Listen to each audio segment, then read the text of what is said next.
స్తుతిగానము నీవే, నా విజయము నీవే, నా అతిశయం యేసయ్యా సదయుడానా.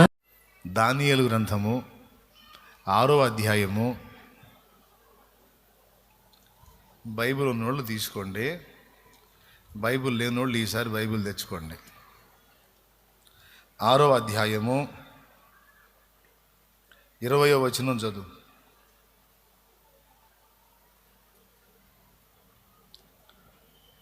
6:20 దానియేలండి. అతడు గుహ దగ్గరకు రాగానే దుఃఖస్వరముతో దానియేలును పిలిచి, జీవము గల దేవుని సేవకుడువైన దానియేలు, నిత్యము నీవు సేవించుచున్న నీ దేవుడు నిన్ను రక్షింపగలిగిన అని. ఆ మాటను గురించి మీరు ఎప్పుడైనా ఆలోచించారా? జీవము గల దేవుని సేవకుడవైన దానియేలు అన్నాడు.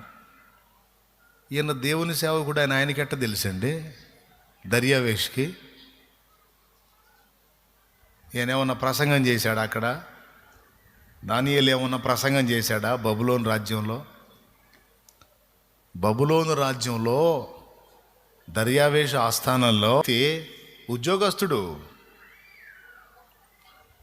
ఉద్యోగస్తుడిని పట్టుకొని జీవము గల దేవుని సేవకుడు అయిన దానియేలు అంటాడు. ఏమిటినా? దేన్ని బట్టి ఆ మాట అన్నాడు? ఓ ప్రశ్న. దేన్ని బట్టి అంటే, దానియేలు ఓ పక్క జాబ్ చేసుకుంటానే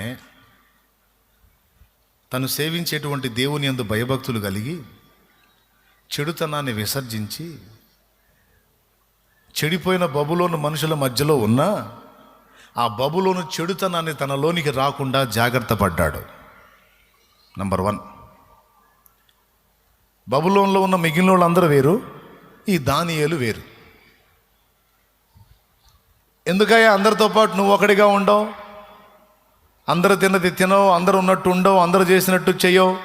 నువ్వెందుకు సపరేట్గా ఉంటావు అంటే, నేను దేవుణ్ణి సేవిస్తున్నాను, నేను దేవుని మార్గంలో ఉన్నాను, అందరూ ఉన్నట్టు నేను ఉండటానికి లేదు. రాజాస్థానంలో సేవకుణ్ణి, డ్యూటీ ఎంతవరకు అంతవరకే. పూర్తి కాలం నేను దేవునికి సేవకుణ్ణి. రాజాస్థానంలో ఉన్నప్పుడు నేను దేవుని రాజుకు దాసుణ్ణి. జాబ్ కాబట్టి ఆ స్థానంలో నాకు ఒక డ్యూటీ ఉంది కాబట్టి అంతవరకు నేను రాజుకి దాసుణ్ణి. ఆ డ్యూటీ వరకు. డ్యూటీ అయిపోయిన తర్వాత, డ్యూటీ కాకముందు, డ్యూటీ అయిపోయిన తర్వాత, అంటే డ్యూటీకి రాకముందు, డ్యూటీ ముగించి వెళ్ళిన తర్వాత పూర్తిగా ఇక మిగిలిన కాలమంతా నేను దేవునికి దాసుణ్ణి. కాబట్టి రాజాస్థానంలో ఉన్నప్పుడు రాజు చెప్పి నేను చేస్తాను, రాజు చెప్పిన బాధ్యతలు నెరవేరుస్తాను. ఆ తర్వాత ఇక నా దేవుడు చిత్తం నెరవేరుస్తాను, దేవుడు చెప్పింది చేస్తాను అని మొట్టమొదట బబులోను నీతిని విసర్జించి దైవ నీతికి కట్టుబడి బతికాడు. ఈ సంగతి దర్యావేషుకు తెలుసు. నంబర్ 1. నంబర్ 2, క్రమము తప్పకుండా తను ఒక కాలాన్ని నిర్ణయించుకున్నాడు. దినమునకు 3 మారు, 3 రోజులు, 3 పూటలు, రోజుకు 3 సార్లు, పొద్దున, మధ్యాహ్నం, సాయంత్రం అనుకోండి. అన్నం ఎన్నిసార్లు తింటాం? 30 సార్లా? రైట్, 3 సార్లు, పొద్దున, మధ్యాహ్నం, సాయంత్రం. కొంతమంది 5 సార్లు కూడా తింటారు. అవునా? ఎందుకంటే చిన్నప్పుడు నేను తిన్నాను కాబట్టి.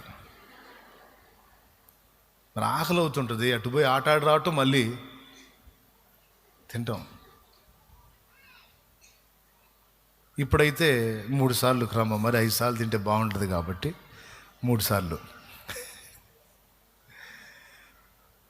మనం 3 సార్లు మర్చిపోకుండా ఫుడ్ తిన్నట్టు దానియేలు తిండినన్నా పక్కన పెడతాడు, కానీ దినమునకు 3 మారు ప్రార్థన చేయకుండా ఉండడు. ఖచ్చితంగా టంచని కొట్టినట్టు వెళ్ళిపోతాడు. తనకు ఒక గది ఏర్పరచుకున్నాడు. గది, ఒక స్థలం, ఒక ప్రదేశం. ప్రియమైన దేవుని బిడ్డ, గుర్తుపెట్టుకో, నువ్వు దేవుని బిడ్డవి.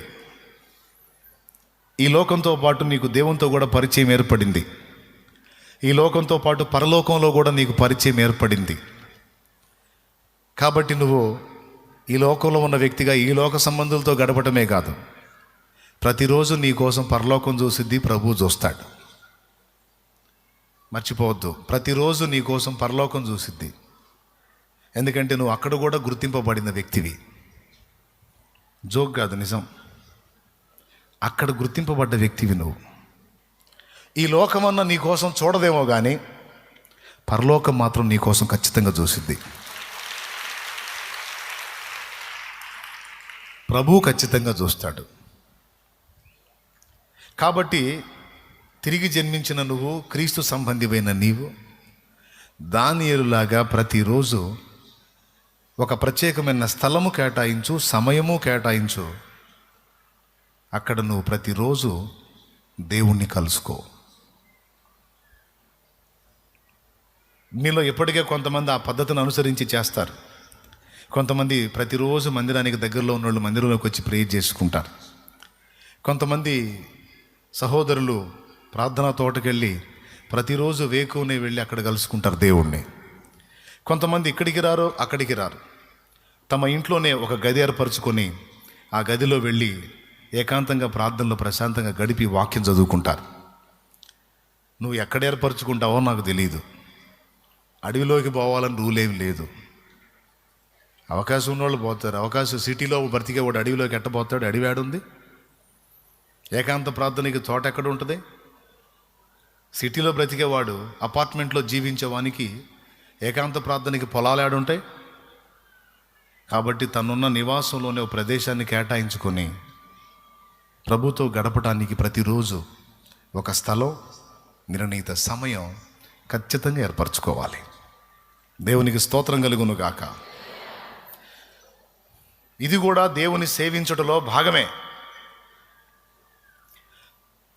బబులోనును అంటకుండా, బబులోనును దరిచేరనీయకుండా దాన్ని విసర్జించి పవిత్రతను కాపాడుకొని బ్రతకటం ఒకటి.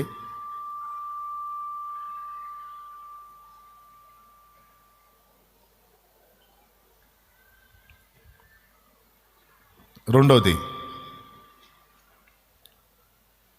ప్రతిదినం నిర్ణీత కాలంలో నువ్వు ఎప్పుడైతే వెళ్ళి మోకాళ్ళు వేస్తావో అప్పుడు దేవుణ్ణి సన్నుతి చేయటం, పరిశుద్ధుల అక్కర కొరకు ప్రార్థన చేయటం, ఆత్మల రక్షణ కొరకు ప్రార్థన చేయటం దైవ సేవలో భాగమే. మరి అంతకుమించి దానియేలు ఏం చేశాడు? ప్రసంగం చేశాడా? లేకపోతే ఇంకేమైనా చేశాడా? బబులోను దరిద్రం అంటకుండా జాగ్రత్త పడ్డాడు. నంబర్ 1. నంబర్ 2, దేవుడు నిర్ణయించిన రీతిని ప్రార్థన అనుభవం అనేది దినమునకు ముమ్మారు టంచను కొట్టినట్టు వెళ్ళి దేవుణ్ణి కలుసుకున్నాడు. Time to time. ఈ టైంలో దానియేలు ఎక్కడుంటాడు అంటే ఎట్టి పరిస్థితుల్లో ప్రార్థన గదిలో ఉంటాడు. యెరూషలేము తట్టు కిటికీలు తీస్తాడు, ఇక మోకాళ్ళు వేస్తాడు, దేవుణ్ణి స్తుతించుచూ ప్రార్థించుచూ ఉంటాడు. ఈ సంగతి బబులోను మొత్తానికి తెలుసు. మరియు రాజైన దర్యావేషుకు కూడా తెలుసు. 600 66 దానియేలు మాత్రం నిర్ణయ కాలంలో తప్పకుండా వెళ్ళి దేవుణ్ణి కలుసుకుంటాడు. ఎంత పర్ఫెక్ట్గా ఉంటాడంటే అంత పర్ఫెక్ట్గా ఉంటాడు. మనుషులన్నా నిర్లక్ష్యం చేస్తాడేమో కానీ దేవుణ్ణి మాత్రం పొర్రపాటును కూడా నిర్లక్ష్యం చేయడు. అవునా? అంతే సార్. చుట్టాలు వచ్చినా ఆగడా, చుట్టాలు లేదు, పక్కాలు లేదు. అధికారి చెప్పినా ఆగడా, ఎవడు చెప్పినా ఆగడు. నేను చెప్పినా ఆగడు, నువ్వు చెప్పినా ఆగడు. పోనీలే. అతని భక్తి అతనిది, అతని దేవుడు అతనికి గొప్ప. రాజు మాత్రం ఏం చేస్తాడు? సాగించుకుంటే డ్యూటీలో ఉన్నంత వరకు సాగించుకుంటాడు. పద్దాకలు సాగించుకుంటాడు. ఏంది పద్దాకలు సాగించుకున్న పని, నాకు డ్యూటీ వద్దురా బాబు అంటాడు. నాకు అసలు ఈ ఉద్యోగమే వద్దు, పోరా నాయనా అంటాడు. స్తోత్రం. స్తుతించుచు ప్రార్థించుచు వచ్చాను. ఎంత అంటే చచ్చిపోవటానికి కూడా ఇష్టపడ్డాడు. అది మానాలి అంటే, అది మానుకోవటం కంటే చచ్చిపోవటమే నేను కోరుకుంటాను. ప్రార్థన మానడం కోరుకుంటావా, చావు కోరుకుంటావా అంటే నేను చావే కోరుకుంటాను. ప్రార్థన మానవను, దేవునితో మాట్లాడకుండా ఉండలేను. దానికంటే మరణమే బెస్ట్. చచ్చిపోతే డైరెక్ట్గా వెళ్ళిపోతా ఆయన దగ్గరికి. బ్రతికి ఉంటే మాత్రం ఆయన్ని సన్నుతించకుండా, ఆయన్ని మయంపరచకుండా, ఆయన్ని ఆరాధించుకోకుండా, ఆయనకి ప్రార్థన చేయకుండా నేను ఉండలేను. ప్రతి దినము మానక నీవు సేవించుచున్న నీ దేవుడు నిన్ను రక్షింపగలిగనా అన్నాడు. దేవునికి మహిమ. 2 విధాలు.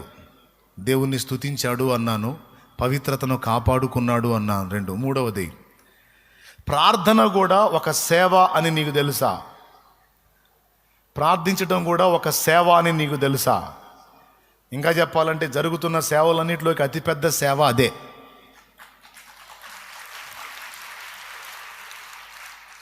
చాలామందికి తెలియదు ఈ సంగతి.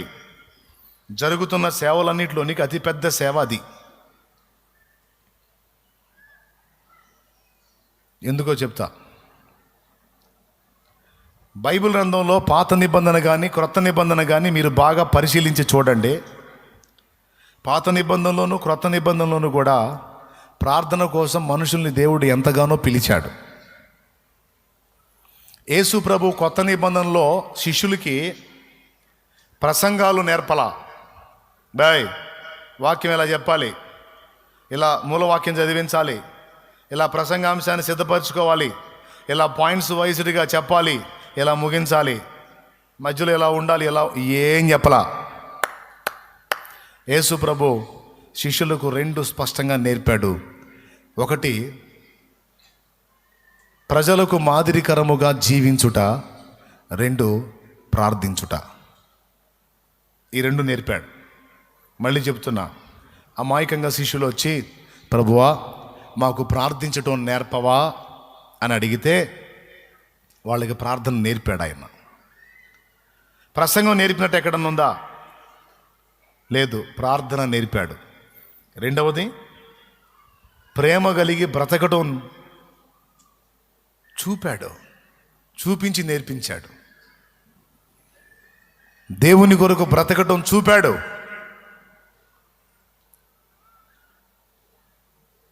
ప్రసంగం నేర్పల.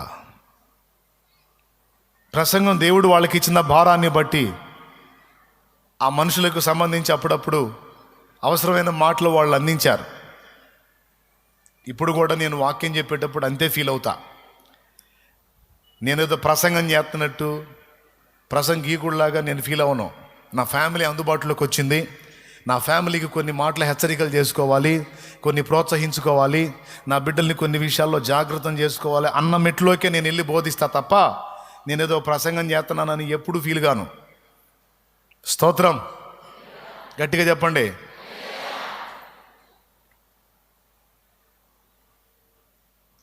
ప్రసంగం కొంతమంది ఫీల్ ఎలా ఉంటుందంటే క్లాస్లో పాఠం చెప్పినట్టు ఉంటుంది, క్లాస్లో టీచర్ పాఠం చెప్పినట్టు ఉంటుంది. అంత బాధ్యత లేని పరిస్థితుల్లో ఉంటుంది. ఎందుకంటే రే చదువు జాగ్రత్తగా నేర్చుకో, ఎగ్జామ్ రాస్తే ఫస్ట్ క్లాస్లో పాస్ అవుతావు, అంతవరకే. కాబట్టి దాని వరకు పాపం బాధ్యతగా చెప్పి నేర్పిస్తారు. ఇది అంతకంటే సీరియస్. ఒక టీచర్కి విద్యార్థికి ఎంతవరకు అనుబంధం? తాత్కాలికం, అవునా? మొదటి తరగతి నుండి 5వ తరగతి వరకు ఒక సెక్షన్, 6 నుంచి 10 వరకు మరో సెక్షన్, అక్కడ నుంచి కాలేజ్. ఏమేజ్ రైట్. కాబట్టి ఎక్కడ వీడు స్థిరంగా ఉండడు. అది కూడా దాటితే యూనివర్సిటీ, అవునా? కాబట్టి ఉన్న ఎన్ని తరగతులు అయితే వీళ్ళు చెప్తారో అంతవరకు వాడిని ప్రోత్సహిస్తారు, అంతవరకు వాడితో అనుబంధం. కానీ మీతో నాకు, నాతో మీకున్న అనుబంధం శాశ్వతమైంది. అది ఇక్కడ ఉంటుంది, మనందరం ఆడికి చేరిన దాకా ఉంటుంది, ఆడికి చేరినా కూడా ఉంటుంది. అక్షయమైన అనుబంధం మనది. అందుకే ఏదో టీచర్ స్టూడెంట్కి పాఠాలు చెప్పినాడు, రాయ్ సరిగినా సరిగినా. నాకు తెలిసిన మాస్టర్ ఉన్నాడు, పాపం బోర్డు మీద ఆయన రాసుకుంటాడు. ఆయనకి డౌట్ వచ్చింది, ఆయన రాసింది. మళ్ళీ డస్టర్ తీసుకొని తుడుస్తాడు. తుడిస్తే అరే అది అర్థమైందా అది అంటాడు. మళ్ళీ చాక్ పీస్ తీసుకొని ఆ టెక్స్ట్ బుక్లో గైడ్లో తీసుకొని మళ్ళీ టపా అదిరా రాసుకోండి అంటే మేము పెన్ను మొదలు పెడతాం. సగం రాస్తాగా కొద్దిగా ఆగండి రా అని మళ్ళీ పోతాడు. పోయి మళ్ళీ చివర ఆన్సర్ తుడిచేస్తాడు. తుడిచేసి మళ్ళీ ఇంకొక ఆన్సర్ రాస్తాడు. అది రాసుకోండి అంటాడు. ఖచ్చితంగా అందులో తప్పాం మేము. దేవునికి స్తోత్రం కలుగును గాక. హల్లెలూయా. మనకేం చేయాలా? ఏదో చెబుతున్నాడు మొత్తానికి, ఆయనకే అర్థం కావట్లే సరిగా. ఆయనకి అర్థం కాకుండా ఆన్సర్ మార్చి రాసేవాడికి నాకేం ఎక్కిస్తాడు? నా బ్రెయిన్కి ఏం ఎక్కిస్తాడండి ఆ మ్యాటర్ని? ఎక్కలా పోయింది అది.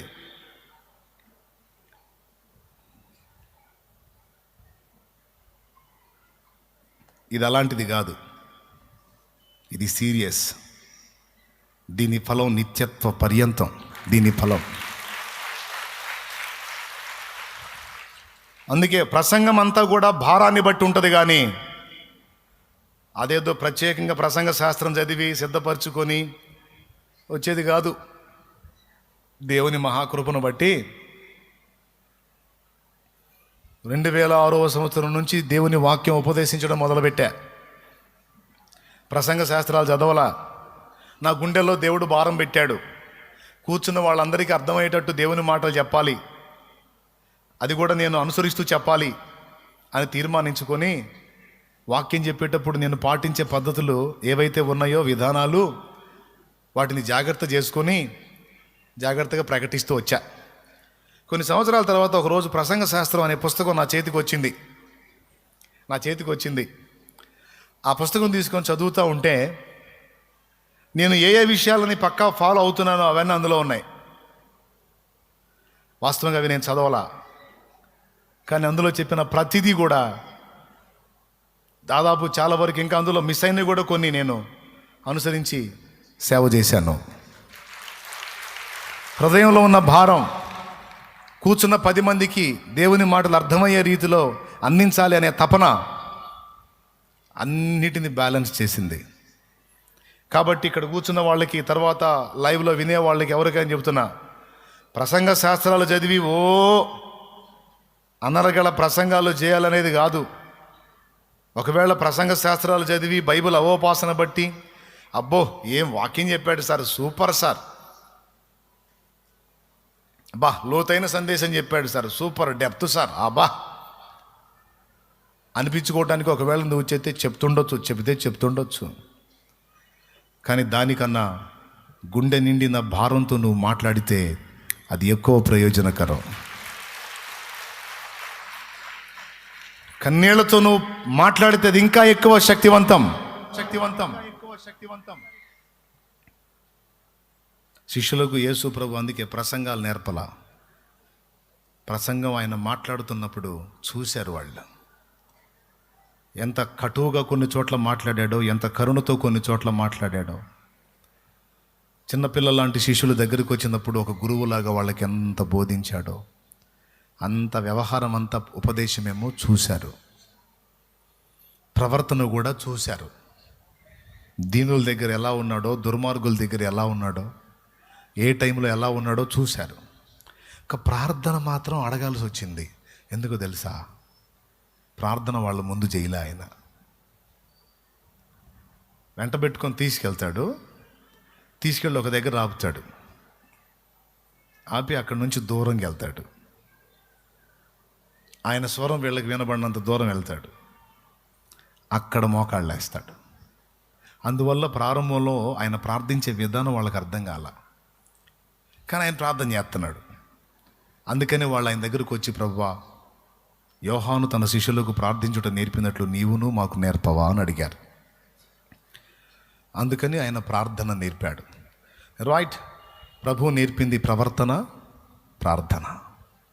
ప్రసంగం అనేది భారాన్ని బట్టి ప్రభు మాట్లాడాడు. అదే భారాన్ని అందుకొని అపోస్తలులు పరిశుద్ధాత్మ ప్రేరణలో మాట్లాడారు. చెవులు గలవాడు ఆత్మస్వరం వినుగాక. వాక్యం చెప్పటం నాకు రాదు కదా, ఎట్లా అనుకుంటారు కొంతమంది. నాకు మాత్రం వచ్చా? వాక్యం చెప్పటం నాకు రాదు కదా, ఎట్లా అంటే నాకు మాత్రం వచ్చా? నాకు రాదు. కానీ ఏం చేద్దాం? భారం. బిడ్డల్ని బలపరుద్దాం, ప్రోత్సహిద్దాం, తెలిసిన సంగతులు 4 వాళ్ళకి క్లియర్గా అర్థమయ్యేటట్టు చూద్దాం అనే భారం నేను మీతో మాట్లాడేటట్టు చేసింది. ఈరోజు కూడా అంతే. కాబట్టి ప్రియులారా, దానియేలులో 3 సంగతులు చెప్తున్నా. మొదటిది, బబులోను మాలిన్యం అంటకుండా జాగ్రత్త పడ్డాడు. రెండవది, దేవుని సన్నుతిస్తూ వచ్చాడు. మూడవది, ప్రార్థన చేశాడు అన్నాను. సేవలన్నింటిలో నీకు ఉన్నతమైన సేవ ప్రార్థన అన్నాను నేను. ఎందుకో తెలుసా? ప్రార్థన యొక్క అవసరత అంత గొప్పది. ఈ భూమి మీద మనం స్వతంత్ర జీవులం. వినండి, బాగా వినండి. స్వతంత్ర జీవులం. దెయ్యాన్ని పిలవాలన్నా మన చేతుల్లోనే ఉంది, దేవుణ్ణి పిలవాలన్నా మన చేతుల్లోనే ఉంది. మళ్ళీ చెబుతున్నా, దెయ్యాన్ని పిలవాలన్నా మన చేతుల్లోనే ఉంది, దేవుణ్ణి పిలవాలన్నా మన చేతుల్లోనే ఉంది. అయితే మనం స్పందించకుండా, మనం సంధివ్వకుండా దేవుడు గదలాతి కాదు, దెయ్యం కూడా గదలాతి కాదు. ఎంతమందికి అర్థమైంది? మనం స్పందించకుండా, మనం సంధివ్వకుండా దేవుడు కదలాతి కాదు, దయ్యము కదలాతి కాదు. ఎందుకంటే అది రూల్. ఏంటిది? అది రూల్, అంతే. అట్లా కాకుండా మన నిమిత్తం లేకుండా దయ్యం కదిలే ఛాన్స్ ఉంటే, మనల్ని బలవంత పెట్టే ఛాన్స్ దయ్యానికి దేవుడు ఇస్తే, మనుషులందరూ ఎప్పుడో దారైపోయేవాళ్ళు. అర్థమైందా? అలాంటి ఛాన్స్ ఇవ్వాల. అదేవిధంగా దేవుడు కూడా అందరినీ బలవంతంగా తన వైపు తిప్పుకునే ఛాన్స్ ఉంటే, ఈ పాటికి ఎప్పుడో మారిపోతుండే. బైబిల్లో మనకే రాసి పెట్టేవాడు, దొరికిన వాళ్ళల్లా ఏసునామలో ముంచేయండిరా అంటే మనమే దిగేవాళ్ళం రన్నింగ్లోకి. తాళ్ళు తీసుకొని, ఏం తీసుకొని?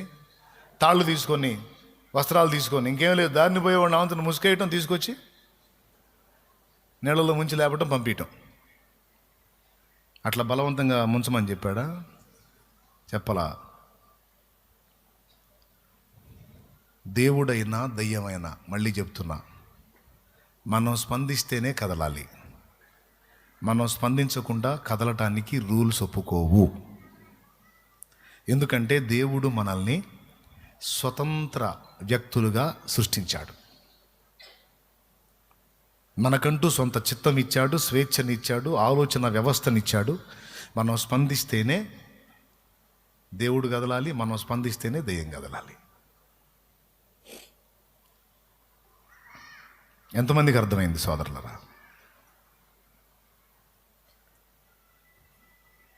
మీకు గమనించాలి, మనకి దేవుడైనా దెయ్యమైనా ఫస్ట్ వెలపటుంటారు. వెలపటుండి మనకి సిగ్నల్స్ పంపుతారు. దేవుని సిగ్నల్స్కి నువ్వు కనెక్ట్ అయ్యి దేవునికి చోటిచ్చావనుకో, పరిశుద్ధాత్మ నీలోనికి ప్రవేశిస్తాడు. దేవుని సిగ్నల్స్కి నువ్వు కనెక్ట్ అయ్యి నువ్వు ఒబే అయ్యావనుకో, అప్పుడు పరిశుద్ధాత్మ నీలోనికి ఎంటర్ అవుతాడు. దురాత్మ కూడా నీ మీదికి సిగ్నల్స్ పంపించిద్ది. దురాత్మ సిగ్నల్స్కి నువ్వు ఒబే అయ్యి స్వాగతించావనుకో, సిగ్నల్స్కి ఓకే చేసావనుకో, అప్పుడు అది ఎంటర్ అయింది. మొత్తానికి నువ్వు తలుపులు తీయకుండా దేవుడైనా దయ్యమైనా ఎంటర్ కావడానికి లేదు అన్నది మీరు స్పష్టంగా తెలుసుకోవాలి. మీరు ప్రకటన గ్రంథం 3వ అధ్యాయం 20వ వచనం చూస్తే ఇలా ఉంది. ఇదిగో నేను తలుపు నొద్ద నిలుచుండి తట్టుచున్నాను. నువ్వెప్పుడు నిలబడ్డావు సోలో మీ తలుపు దగ్గర? యేసయ్య చెప్తున్నాడు, చూడండి, నేను తలుపు నొద్ద నిలుచుండి తట్టుచున్నాను. ఆ, ఎవడైనను నా స్వరము విని ఆ. తలుపు తీసిన ఎడల ఆ. నేను అతని యొద్దకు వచ్చి అతనితో నేనును ఆ. నాతో కూడా అతడును భోజనము చేయుదుము. ఒక్కసారి ఆలోచించండి ఆ మాట. తలుపు నొద్ద నిలుచుండి తట్టటం ఏమిటయ్యా నువ్వు? అసలు నువ్వు తలుపు దగ్గర నిలబడి తట్టటం ఏమిటి? నువ్వేం బయటోడివా? అలాగూ తోసుకొని వచ్చే రాడు. ఆ ఒక్క మాట దగ్గరే మీకు మ్యాటర్ అర్థం కావాలి. అంటే బలవంతంగా రాడు దేవుడు. మనోళ్ళు దీని మీద పాట రాశారు పెద్దోళ్ళు. హృదయమనేడి తలుపు నొద్ద. ఓ నాయన, మీకు మస్తు తెలుసు మ్యాటర్ ఏనండి. తట్టడం ఎందుకు? ఒక్క తన్ను దంతే తలుపు ఉంటుందా? ఏసయ్య ఒక్క తన్ను దంతే తలుపు ఈ మధ్యలో ఉంటుందా? అది ఆడబోయి పడిద్దో కూడా తెలియదు. వచ్చేయచ్చు కానీ రాడు. తలుపు తడతాడు వెలపటుండి, మనం తీయాలి, అప్పుడు వస్తాడు.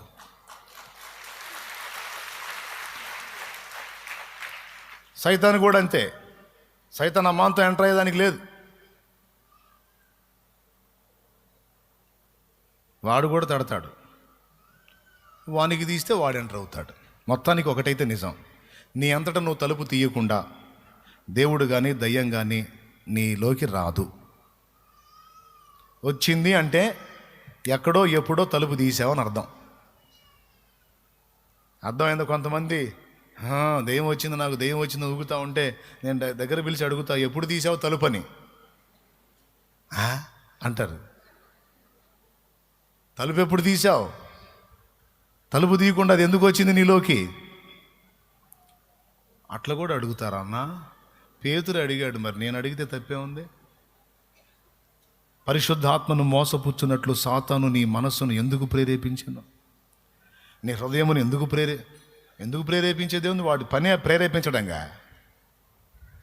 నీ హృదయమును ఎందుకు ప్రేరేపించను? నీ హృదయమును ఎందుకు ప్రేరేపించను? ఒరే, గంజాయి అమ్మేవాడు నీ దగ్గరికి ఎందుకు వచ్చాడు? ఒరే, బ్రాందీ శీషాలు అమ్మేవాడు నీ దగ్గర ఎందుకు వచ్చాడు అన్నట్టు. గంజాయి అమ్మేవాడు నీ దగ్గరికి ఎందుకు వచ్చాడు రా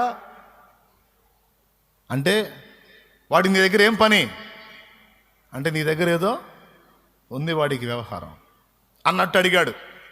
అపవాది నీ హృదయమును ఎందుకు ప్రేరేపించను అంటే నీ దగ్గర ఏదో మెతక తలుపు ఎక్కడో ఏ పాయింట్లోనో చూడు తలుపు ఎక్కడో తెస్తున్నావు, అందుకే ఎంటర్ అవుతున్నాడు వాడు. జాగ్రత్త నాయన, వాడికి దీవాకండి తలుపులు, కొంప కొల్లేరైపోద్ది. వాడికి పొరపాటును కూడా తీయొద్దు. అయితే వాడు సిగ్గులేనోడు, మాటికి వచ్చి తలుపు కొడుతుంటాడు. రోజు వాడికి అదే పని. పొరపాటును కూడా తలుపు తీయద్దు. ఒక్కటి మాత్రం గుర్తుపెట్టుకో, నీకు మంచి ధైర్యం. నువ్వు తలుపు తీయనంత వరకు వాడు ఎంతైనా మొత్తుకొని లోపలికి మాత్రం ఎంటర్ కాలేడు. పక్క దేవుడు కూడా అంతే. ఎందుకంటే నీకు స్వతంత్ర జీవితాన్ని ఇచ్చాడు. నీ అంతటా నువ్వు స్పందించుకుంటేనే ఆయన రావాలి, లేకపోతే మర్యాద కాదు.